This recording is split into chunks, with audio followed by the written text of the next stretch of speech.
Welcome back. Today's video topic, as per the title, is going to be discussing my greatest mistake on my free-to-play account, right? So I was basically gonna be referring to this particular post right here. I posted on the 7th of January with this little harmless meme that I joined from my community after somebody edited Sunday with the triple tier 5 on the Pride Win tier list. So as you guys can see, I think they got quite a bit of discussion going on, as well as quite a bit of a similar sentiment. So just last night, I wanted to expand on this a little bit more, which is my greatest mistake on my free-to-play account.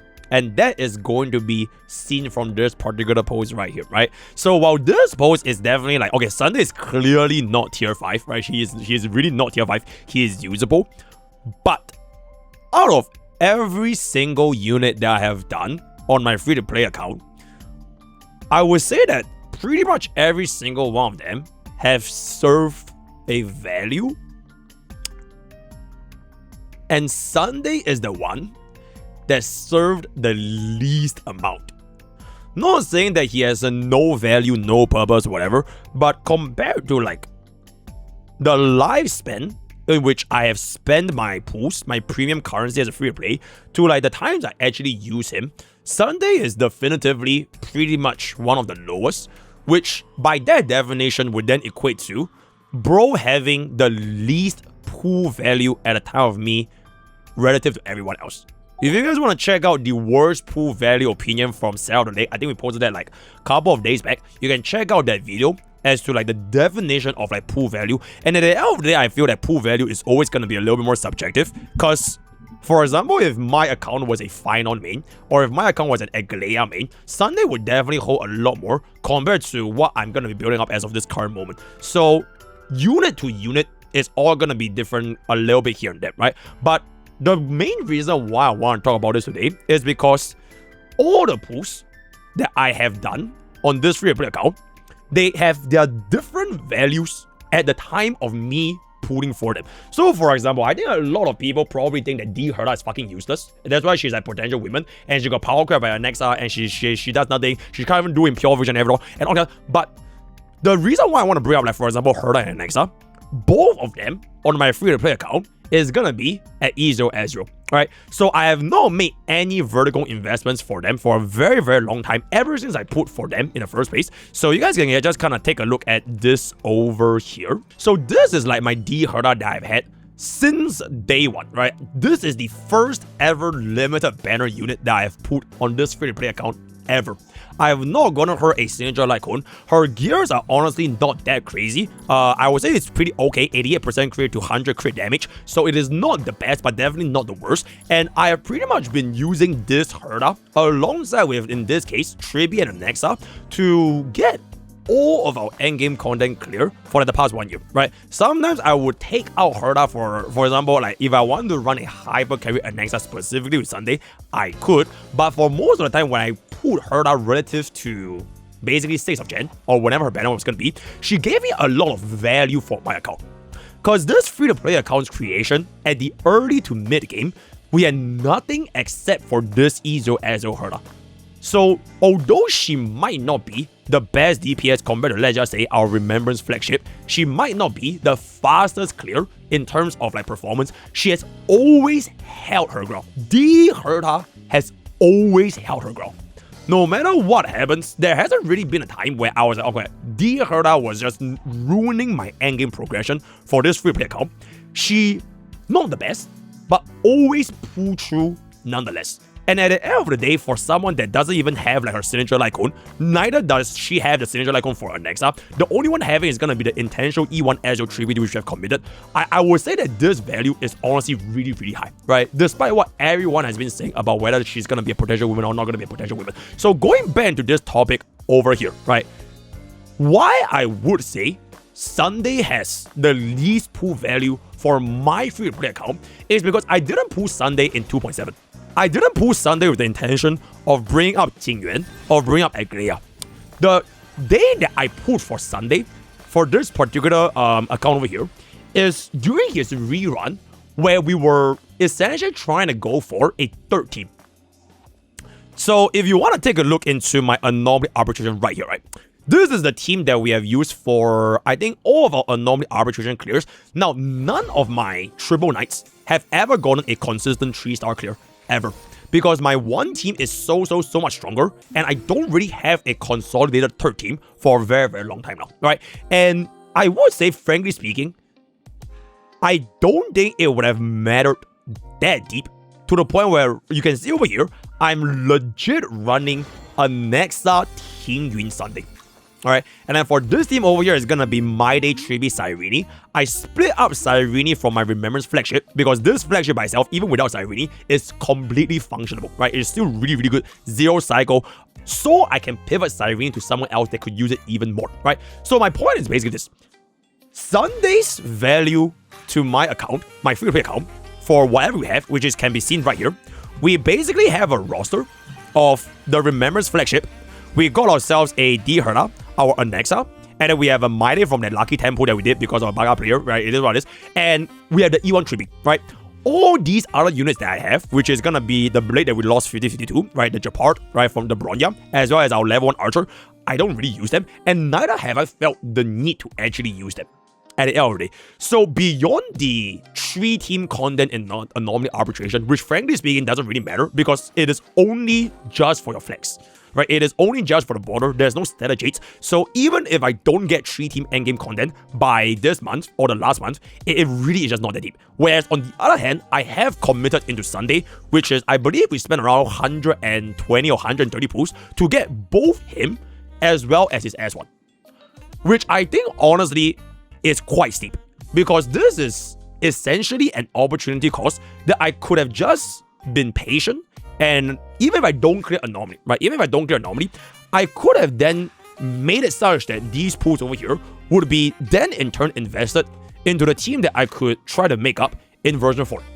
Because my projection for our endgame content is going to be something like this. We have the Remembrance flagship for team number 1. Then we have the D Herda Anexa Trivia E1 for pretty much most of the content that we can do over here. And then this is the one that I will try to eventually cook up in version 4 itself, right? So if I had just not put for the Sunday, I could have then invested that into whatever this team is going to be, right? This could be 6 cost, 7 cost, 8 cost, or whatever it's going to be. But I could pretty much get by the endgame content with or without him. And that is kind of like my borderline over here, right? So you can, I don't know why this post suddenly got like so much traction. I think someone probably retweeted me. So we have a couple of sentiments going about like, what is the worst pool value? So for example, Mr. Pokemon, this, okay, I never called Sunday a bum.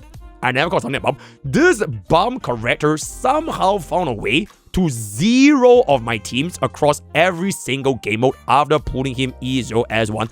Used him with Anexa and E1 Robin for a little when Anexa was being shielded.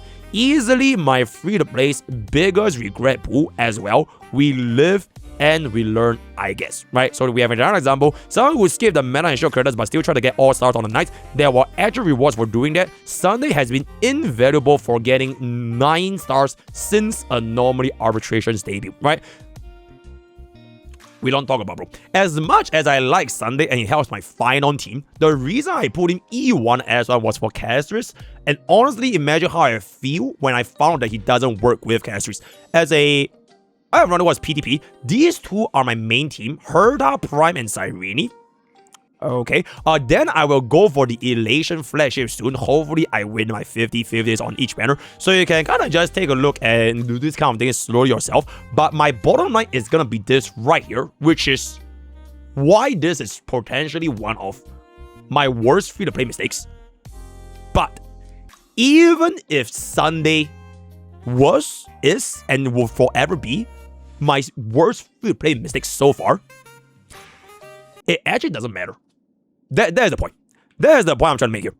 It actually doesn't matter whether or not I made a mistake in pulling for Sunday. And I think that this is also a little bit tied to, I would say like, okay, I think we all know for a fact that this is basically like satire, right? Like this, right?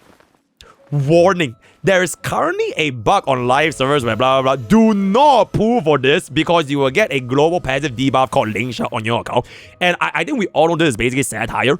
My point for this post and what I want to make is, even if you put for a specific unit that you don't see yourself using in the long term, right? Maybe you're gonna use them for like 2 or 3 months and then you just never touch them again. Even if that happens, it is fine. Because at the end of the day, if your pooling principles still remain the same when it comes to HSR as a free-to-play player, especially if you want to try to clear endgame content to the highest possible efficiency, I'm not talking about like casual, just chilling. I'm talking about you really, really want to try really, really hard for endgame content, then whether or not you make this mistake here and there doesn't really matter in the grand scheme of things. Because I swear, like, I think at this point, right, the HSR community has this weird psychology where if you put for a single unit that's wrong, you would think that your account is bricked and that you are never gonna be clearing endgame content and that you're gonna get ruined by power game and everything just because you put for a single unit wrongly. Which I'm basically here to tell you is not the case.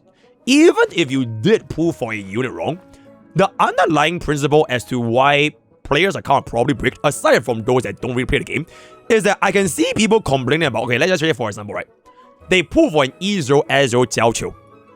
And then fast forward, Jiao Qiu is not going to be as strong as compared to Cypher or even the rework Steel Wolf. And they're like, oh my god, bro, why did Sarah tell me to pull Jiao Qiu? My account is bricked. Alright, it's like also another example for Lingsha. Even if they pull for an E0 S0 Lingsha, they're like, oh my god, bro, I could have just used Gallagher. Why did I invest in this one cost for an E0 S0 Lingsha? When, like, on the flip side, they pull for like 3 or 4 different DPS and they just leave it in the back. Those are like, I would say, far, far, far worse compared to if you just say, did one single pull wrong and you pretend that the world is gonna end just because you put in one character. And I don't say this with just like, you know, based on my feelings and right? This is gonna be backed up by numbers, right? Because MrPokke does in fact love his numbers. So I was asking my chat just now, can you guys make a guess on how many pulls would my free-to-play account get after one entire year? So chat was giving me roughly the ballpark of around like 600, 700 pools, right? Maybe some of them were going for like 800, some of them were like 500 over the course of 1 year. And there's the reason why making a mistake here and there in HSR when it comes to your pooling decision, it frankly just does not matter. So here is the proof. As of right now, my free-to-play account, completely free-to-play, I have a grand total. Oh, wait, wrong button. I have a grand total of 39,473 Stellar Jades. Combined this with 15 of the limited star rail pass, grand total, I would have a total of 261 limited boosts. I'm not saying whether or not your account is lucky or unlucky, because the luck is always gonna be different from every single player, right? This is purely just how many pulls I would have gotten from playing this game as a complete free-to-play for 1 year since the start of 2025. So don't worry about how many pulls I have left. Think about how many pulls I've got over the course of this 1 year. So this is 261, right? This is 261. Now, combine this 261 to this chart in which we have shown right here. This is the number of pulls I have done for a limited banner. 662. This is the number of pulls I have done for the light cone banner, which is 356. So grand total, 662 plus 356 plus 261, which is the number of pulls I have left remaining at this point in time, is 1,279 pulls. 1,279 pulls as a complete free-to-play. Now, whether or not we are lucky, right? Whether or not our average 5-star PD, whether or not we win like also almost most of our 75-25s, that is gonna differ from account to account.